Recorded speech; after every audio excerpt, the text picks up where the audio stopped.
T364x64 resolution per board, যদিও এখন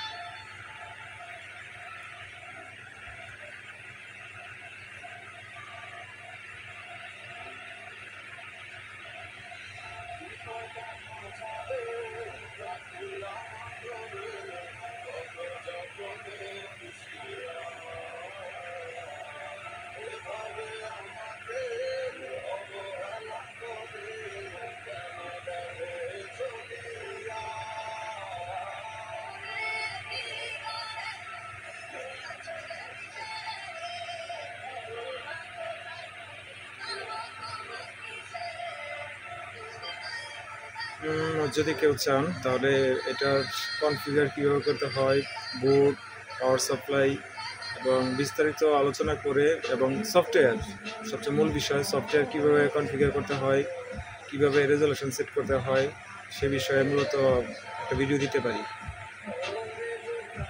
ভালো থাকবেন সবাই। আসসালামু আলাইকুম।